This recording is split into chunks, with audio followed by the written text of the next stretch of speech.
আইয়ে গিয়ে গিয়ে গিয়ে গিয়ে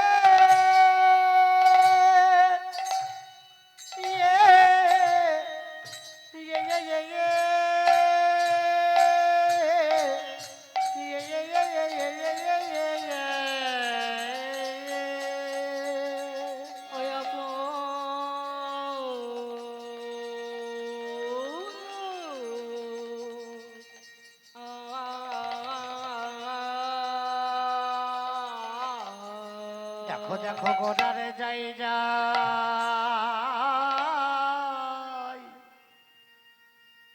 আমি যাই যাই রূপে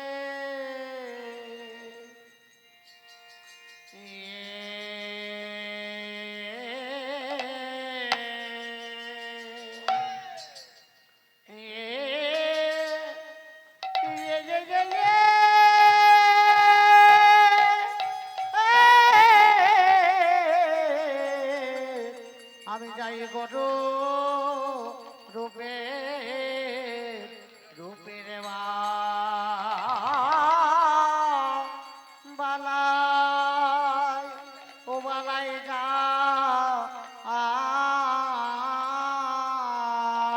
রে ও কিয়া মরে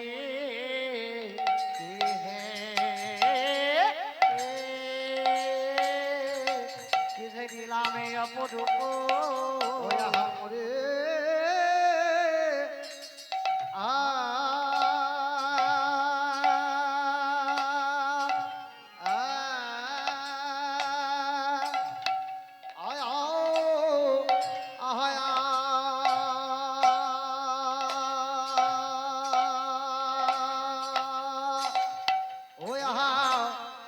আহারে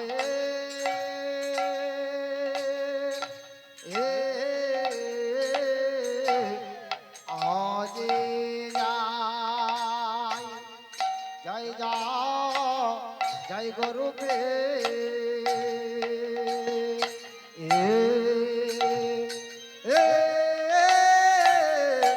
আজ জয় গরুপে বালাই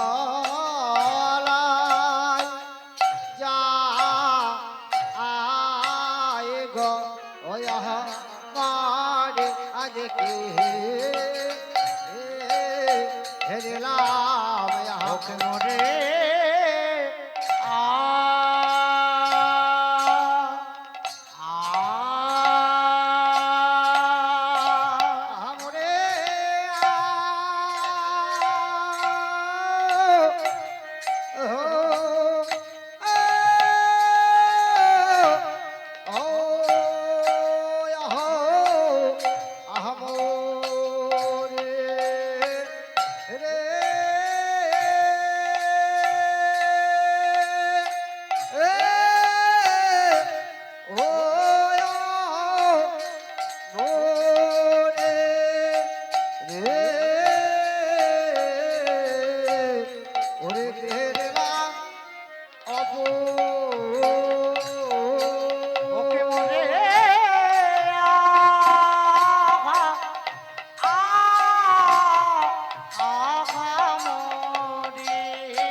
আহারে আয়ে আহায় আহায় আহায় আমার কত চাঁদ নিঙারিয়া আরে কি বা কত চা কত চাঁদ নেঙা রে মনে আছে আরে কিবা কত চাঁদো নেঙা দিয়া। আরে কি বা কত চাঁদ নেঙা রে ওই আরে কিবা কত চাঁদো নেঙা দিয়া। আরে কি বা কত চাঁদ নেঙা রে ওই আরে কিবা কত কত চাঁদো নেঙা দিয়া। এ এ এ এ এ এ আমার নিরমিল নিরমিল বিধি আমি যাই গো ভাবে ভাবে রে মালাই যাই গো আরিও গো গো কত চাঁদ ওই আহামর রে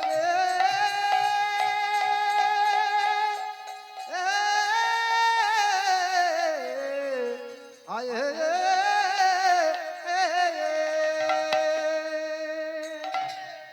আমার সেই বৃন্দাবন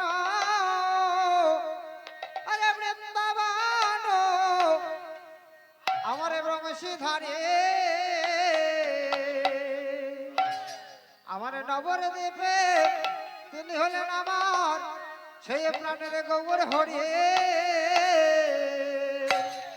আমারে গোড়ার ভাবে কাঁদতে অনুসরণ করে সেই প্রাণের গোড়ার আমার আজ কিনা ভাবে কিনা ভাবে কিনা ভাবে আজ কিনা ভাবে হৃদয় হলো সোচে সোচে নন্দনে আমার যাই যা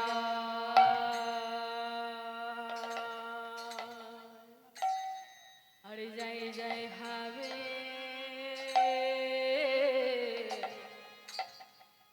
ভাবে রে বালা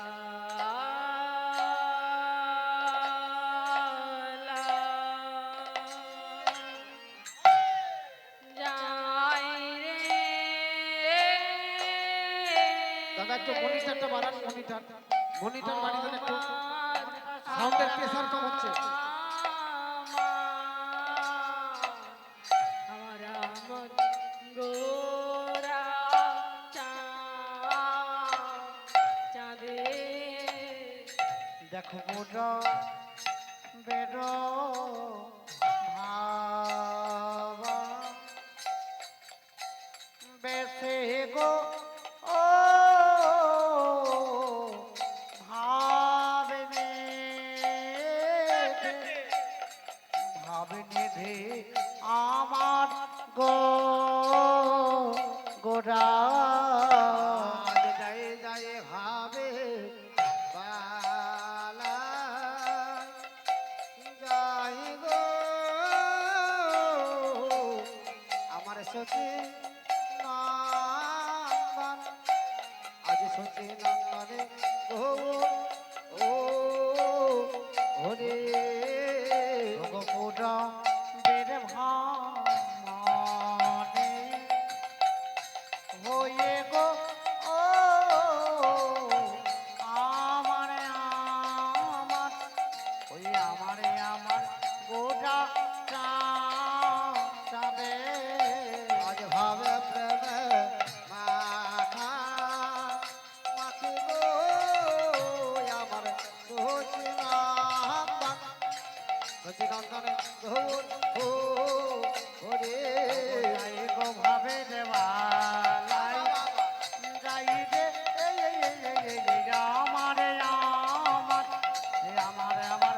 গোটা চাঁদো এমন ভাবে তো দেখি নাই গো আমার সচিনন্দন সচিনন্দন ভাবে রে গো গোরা যাই গো ভাবে রে বালাই যাই রে আমার ওই আমার গোটা চাঁদো এমন ভাবে তো দেখি নাহি গো আমার সচিনন্দন সচিনন্দন ভাবে রে গোরা আর পুরাবেরো ভাবা বেশে গো আমার গোটা চাঁদো আজ পুরো বেরোই ভব বেশি গো আমার সচিনন্দন সচিনন্দন ভাবে রে গোরা যাই গো ভাবি রে মালাই বল হারি বল হারি যাই রে আমার রসের গো গোটা এমন ভাবে তো দেখি নাই গো আমার সচিনন্দন সচিনন্দন ভাবে রে গোরা আর যাই গো ভাবে রে বালাই যাই রে আমার রসের গো গোটা এমন ভাবে তো দেখি নাই গো আমার ভাবে নেধে ভাবে রে গোরা দণ্ডে দণ্ডে ভাবে উদয় গো তেরে খেটা ওই আমার রসের গো গোটা ভাবে প্রেমে মাকা মাখি গো আমার ভাবে নেধে ভাবে রে গোরা যাই গো ভাবে রে বালাই যাই গো আমার রসের গো গোটা এমন ভাবে তো দেখি নাই গো আমার সচিনন্দন সচিনন্দন রসের গোরা যাই গো ভাবে রে বালাই যাই গো আমার রসের গো গোটা এমন ভাবে তো দেখি নাই গো আমার সচিনন্দন সচিনন্দন রসের গোরা যাই গো ভাবে রে মনিটা। বালাই যাই গো আমার রসের গোটা এমন ভাবে তো দেখি নাই গো আমার ভাবে নেধে ভাবে রে গোরা যাই গো ভাবে রে বালাই যাই গো হরি গৌর হরি বল হরি বল। এমন ভাব তো দেখি নাই গো ভাবে নেধে ভাবে রে গোরা এমন ভাবে তো দেখে নাই গো আমার রসের গোটা পুরা বেদই ভাবা দেশে গো সচিনন্দন ভাবে রে গোরা যাই গো ভাবে রে বালাই যাই গো আমার রসের গোটা জয় ভাবে রে বালাই জয় গো সচিনন্দন রাছে রে গোরা আরে হইল গো আমার গোড়া চাঁদো গো শোনা যায় না দাদা খোল ছাড়া কিছু শোনা যায় না খোল বাজলে আমাদের কথার বাড়ি হয় না এখান থেকে মনিটরে বাজে না শুধু খোলের সাউন্ডে বাজছে আমাদেরকে একটু বাড়ি দেন তাহলেই হবে খোলটা প্রচন্ড সাউন্ড দেওয়া যায় আর গলার সাউন্ডগুলো একদম বন্ধ মনিটরে বাড়ান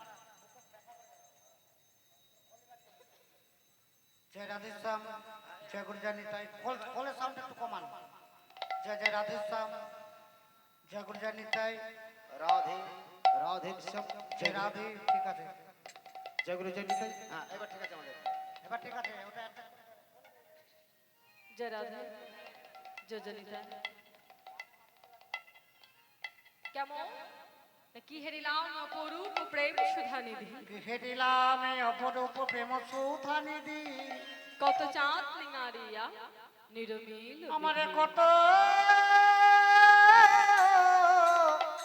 কত চাঁদ নেঙারিয়া ওগো নিরমিল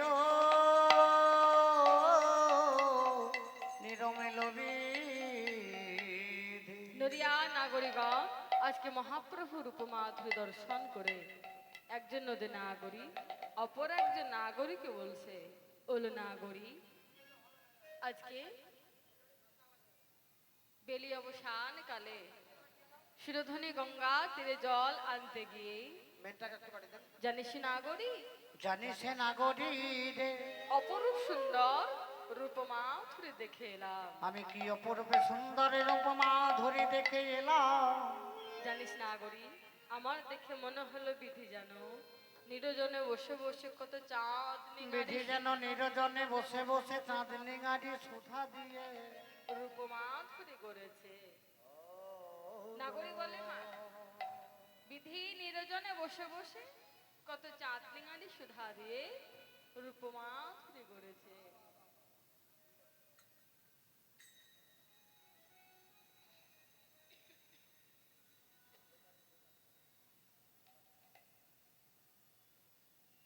জানিস নাগরিক, চাঁদনিঙানি সুধা দিয়ে বিধি নিরজনে বসে বসে গোরা রূপ গড়েছে। গোটা বদনে খানা গড়েছে বটে নাগরি রে, কিন্তু গোরে বোধাই গোরা রূপ হারে না। গোরে বোধহয় গোটা বদনে খানা খেতে নাই। বললো নাগরিক, বিধি যদি গোরা বদন নাই বাহিরলো, তাহলে বিধি গড়লো কেমন ভাবে? যদি না দেখেছি তো গড়েছে কি ভাবে রে? বিধি যখন গোরা রূপে গড়েছে তখন বিধি ভালো করে দেখেছে, হরিবল হরিবল। তাই তো মা, কোনো কিছু কি না দেখে বানানো যায়? না দেখে বানাতে পারবেন গো? কোনো কিছু না দেখে বানানো যায় না। তে নাগরিক বলে, বিধি যখন গোরা রূপে গড়েছে ভালো করেই দেখেছে, তাহলে অমন অপরূপ সুন্দর গোরা বদন বিধি ধরাধামে ছেড়ে দিল কি কেন? বলে বুঝলো না গড়ি রে, কেন ছাড়লো জানিস? তার কারণ বিধি হচ্ছে খুব দয়ালে, বিধি নিষ্ঠুর নয়। কেন ছেড়েছে?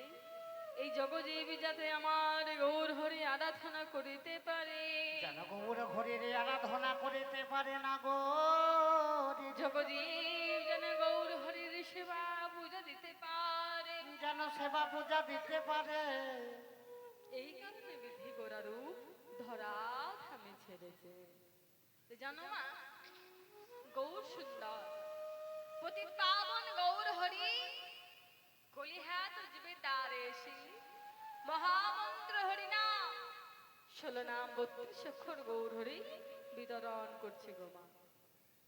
গৌর সুন্দর যাকেই দেখতে পাচ্ছে বাবা, যে নয়নে দুটি নয়নে মহাপ্রভু যাকেই দর্শন করছে আমার এই গোটা যাকে দর্শন করে, তাকেই বলে, ওগো তোমরা একবার দুটি বাহু তুলে কৃষ্ণ নাম করো। ওগো তোমরা একে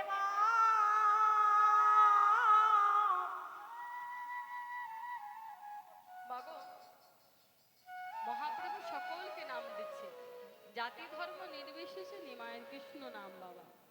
কিবা হিন্দু, কিবা মুসলিম, কিবা খ্রিস্টান, কিবা জৈন, কিবা বৌদ্ধ, যাকেই দর্শন করে তাকেই বলে তোমরা একবার নয়ন জলে বুক ভাসিয়ে দুটি বাহু তুলে একবারে নয়নে জলে বুক ভাসাইয়ে দুটি বাহু তুলে কৃষ্ণ কৃষ্ণ বলে কাঁদো। কৃষ্ণ বলে কাঁদো। তো জানো মা, বলো দেখি, তিনি তো পূর্ণ ব্রহ্ম নারায়ণ বৈকুণ্ঠ বিহারী হরি।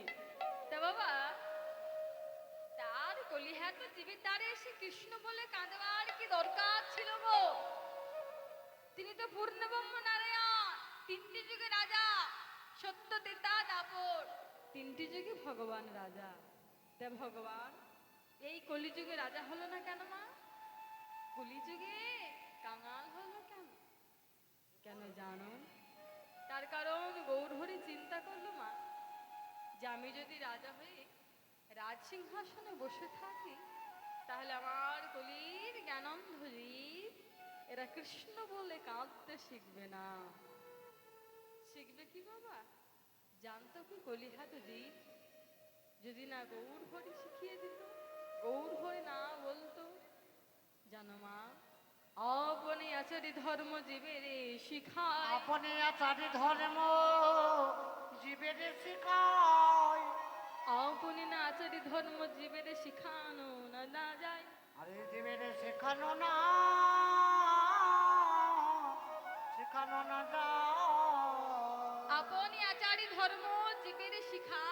আপনি না আচারি ধর্ম জীবের শিখানো না যায়, এই তো সিদ্ধান্ত গীতা ভাগবতে কয়। মহাপ্রভু নিজে আচরণ করে কলির জীবকে শিক্ষা দিল। বলো হে কলি, হ্যাঁ তো জীব, আমি যেমন কৃষ্ণ বলে কাঁদছি, ঠিক তোমরাও কৃষ্ণ বলে কাঁদো। তোমরাও তেমন করে কৃষ্ণ বলে কাঁদো। কারণ না কাঁদলে কৃষ্ণ মেলে না। না কাঁদলে কি কৃষ্ণ মেলে? তাই জানো বাবা, সবাইকে নাম দিল। সে নাম নবদ্বীপ মা যে গৌরহরি, যাকে দেখতে পাচ্ছে তাকেই নাম দিচ্ছে। জাতি ধর্ম নির্বিশেষে নিমায়ের কৃষ্ণ নাম। হিন্দু, মুসলিম, খ্রিস্টান, জৈন, বৌদ্ধ সকলকে নাম দিচ্ছে।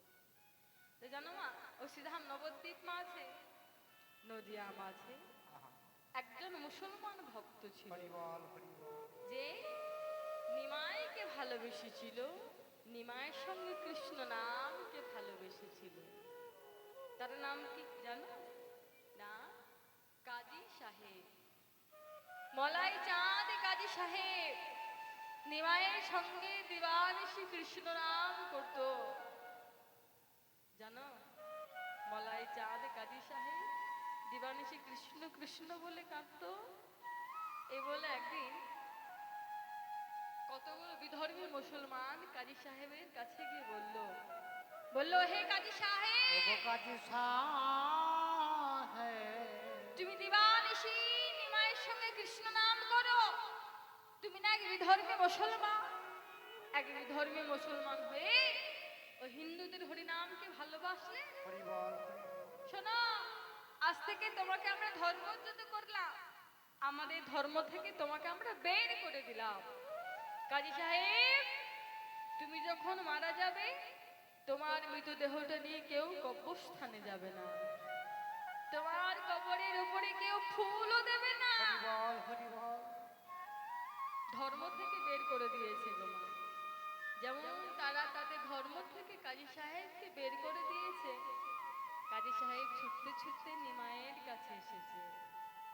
এসে বলে, নিমাই, ওরে নিমাই, বলতে পারিস নিমাই, বলতে পারিস কি দোষ ছিল আমার, কি অপরাধ ছিল, শুধু তোর সঙ্গে হরিনামকে ভালোবেসে হরিনাম বলেছিলাম বদনে।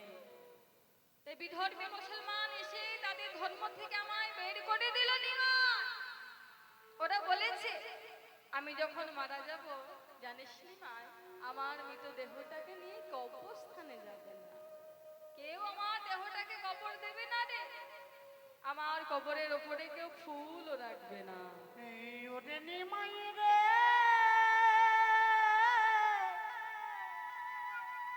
মহাপ্রভু বলল, শোনো কাজী সাহেব, তুমি কি জানো না, আমার যে চাই আমিও তারে চাই, আমার যে চাই আমিও যে তারে চাই, আমার যে না চাই আমিও তারে না চাই। আমি যে তারে না চাই। তাই তো বাবা, প্রভুকে যে চাই প্রভুও তাকে চাই, প্রভুকে যে না চাই প্রভুও তারে না চাই। তুমি কোনো চিন্তা করো না, আমি তো আছি। দেখতে দেখতে মা, সেই দিনই কিন্তু একদিন না একদিন সকলেরই আসবে।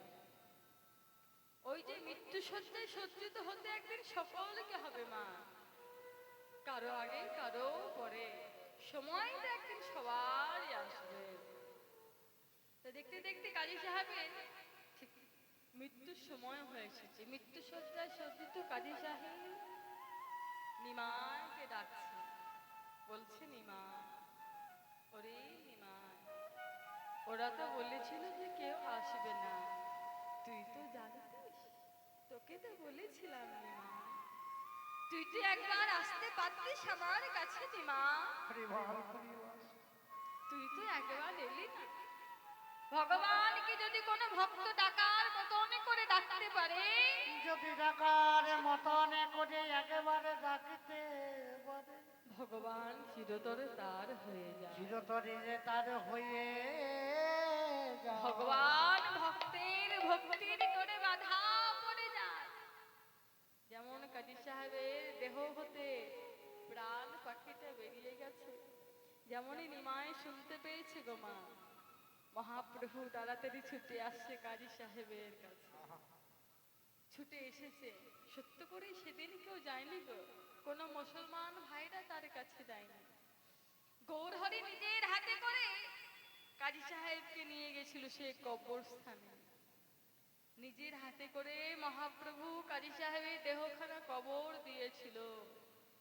আর মা, কাজী সাহেবের মনে একটা আক্ষেপ ছিল বাবা, কি না তার কবরের ওপরে কেউ ফুল দেবে না। তা মা বলো দেখি, কেউ যদি ভালোবেসে কারো জন্য ফুল নিয়ে যায় তা কত নিয়ে যাবে গো?